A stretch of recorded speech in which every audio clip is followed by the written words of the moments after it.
बिस्मिल्लाहिर्रहमानिर्रहीम। नाज़रीन, मैं हूं डॉक्टर इमराना मुश्ताक और आप मेरा यूट्यूब चैनल देख रहे हैं। नाज़रीन, मैंने इससे पहले एक वीडियो बनाई, उसी का गुज़श्ता से पेवस्ता मेरी उसी सीरीज़ की मुनीर नियाज़ी साहब के जो मैंने प्रोग्राम शुरू किए हैं, उसी का ये दूसरा हिस्सा है, दूसरा पार्ट है। और उसमें मैंने आपको अपनी ये किताब दिखाई थी, उस शक्ल को मैंने भुलाया नहीं, उन्हीं की गज़ल का एक मिसरा है। और मैंने मुनीर नियाज़ी की यादें और बातें के हवाले से ये किताब लिखी। वजह मैंने आपको बता दी थी पिछले अपने प्रोग्राम में। अगर किसी ने नहीं देखी तो मैं आपसे दरख्वास्त करूँगी कि आप ज़रूर देखिएगा कि कौन सी चीज़ ने मुझे इस तरफ की तरफ राग़िब किया, और मैंने उनके 40वें से पहले ही ये किताब लिख डाली थी। इसका एक चैप्टर है जिसको मैंने नाम दिया, उस शक्ल को मैंने भुलाया नहीं। तो मैं चाहूँगी कि ये मैं आपके सामने थोड़ा सा पढ़ के जो है वो सुनाऊँ।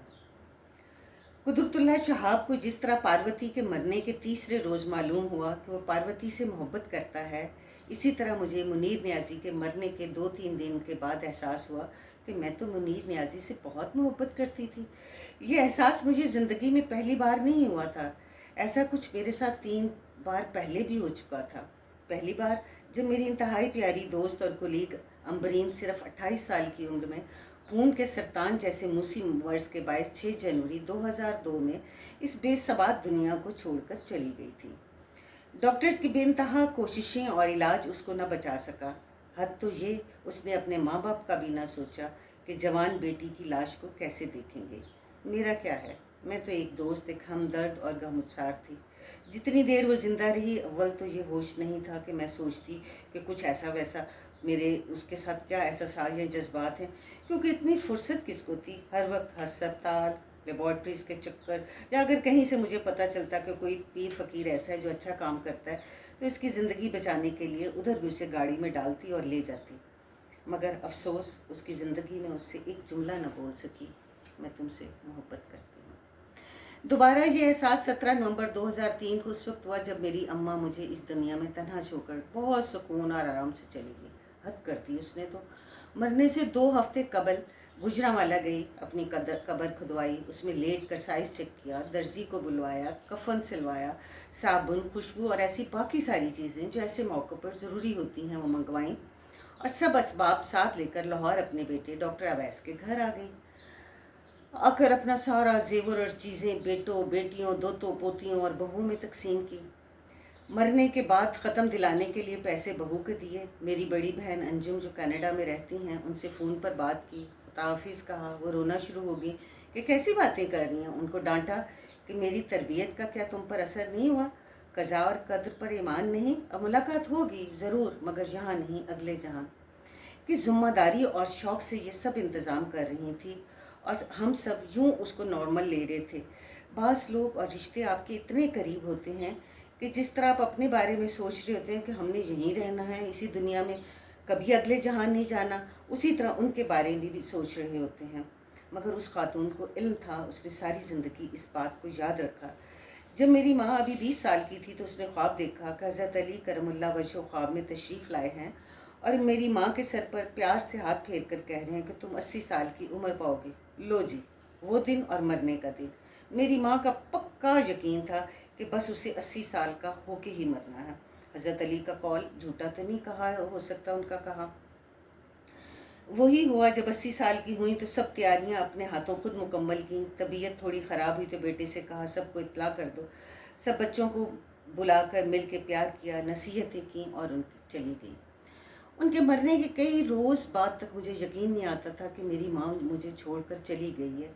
हर रोज़ सुबह सवेरे जो सबसे पहला टेलीफ़ोन मेरे घर आता था वो मेरी माँ का होता था, और एक ही फरमाइश होती थी, आज मुझे मिलने आ जाओ। मैं रोज़ाना वादा कर लेती और आम तौर पर ना जाती। अगले रोज़ मुकर्ररा वक्त पर फिर फ़ोन आ जाता कि नहीं आई थी, और क्या वजह थी, और वजह सुने बगैर आह भर के कहना, तुम तो बेटी हो और मैं माँ।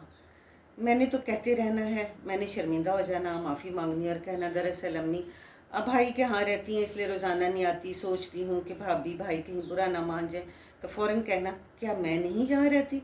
तुमने मेरे लिए आना और मैंने अगले रोज़ का फिर वादा कर लेना।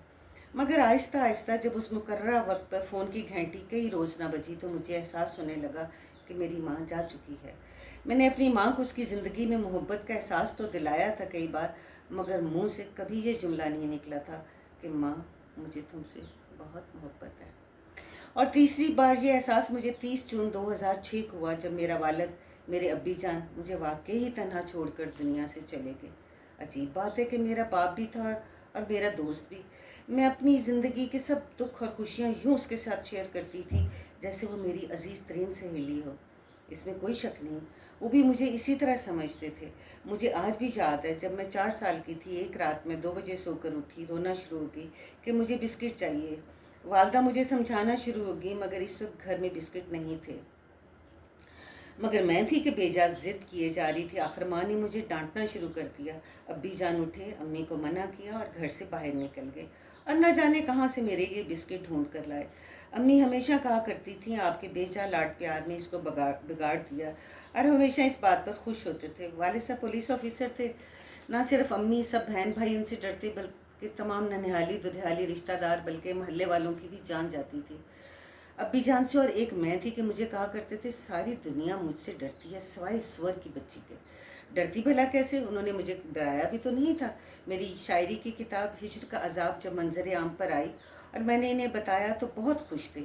मैंने उनसे कहा, मेरी किताब की रूनुमाई होनी है, मगर मैंने स्टेज पे नहीं बैठना, आपने मेरी सीट पर बैठना और तमाम आने वालों का शुक्रिया भी आपने अदा करना है। यूँ फ़ौरन हामी भरी जैसे ये उनके फ़राइज़ में शामिल है। यही वजह है कि उनकी वफ़ात के बाद 2 बार हमरा हॉल नंबर 3 की बुकिंग करवाई तकरीब के लिए, मगर हौसला नहीं पड़ा तकरीब करवाने का। मैं सोचती हूँ, उनको तो मालूम था कि मैं उनसे बहुत मोहब्बत करती हूँ, मगर वो कौन सा इधर बैठे रहे मेरे पास और थोड़ा सा इंतज़ार कर लिया कि चलो इकट्ठे चलते हैं। बल्कि इतना भी ना हो सका कि मेरे कान में कुछ कहते। पहले मैं रोती, फिर दोबारा कुछ कहते और मैं मुस्कुराती, उन्हें खुदा हाफिज़ कहती। अब जब कुछ खो देने के बाद इन सब रिश्तों को मुनीर न्याजी में तलाश किया था, तो उनको भी अपने बाप की तरह एहसास दिलाया था कि मैं उनसे प्यार करती हूँ। तो वो कौन सा जहाँ बैठे रहे। चलो इस बेचारी को थोड़ा अरसा तसल्ली ही दे दूँ, इसको एहसास दिला दूँ कि तुम्हारा कोई बहुत अपना है अभी इस दुनिया। मगर उन्होंने सिर्फ एक मेहरबानी की कि मुझे सामने अपने पास खड़ा कर लिया और पता ही न चलने दिया कि हमेशा के लिए जा रहा हूँ। यकीनन इनको एहसास था कि इमरजेंसी में सारे मरीज़ सीरियस हैं। कहीं ऐसा ना हो कि अगर उन्होंने पता चलने दिया कि वे जा रहे हैं, तो हो सकता है मैं या नाहिद आपा शोर मचाना शुरू कर दें, जिससे सिर्फ ना वो बल्कि साथ वाले मरीज़ भी डिस्टर्ब हों। दुनिया में रहने के लिए आपको एक हल्का अहबाब की ज़रूरत होती है। आमतौर पर ये हल्के बहुत वसी होते हैं, मगर कभी अगर आप गौर करें तो पता चलता है जो लोग बज़ाहिर आपका दम भरते नज़र आते हैं, वो आपके बेलौस दोस्त नहीं होते। आजकल जब कुछ दो और कुछ लो का असूल बुरी तरह अपनाया जा चुका है, नफ़रत, हसद और मुनाफ़कत ने 4 सू बसेरा कर रखा है।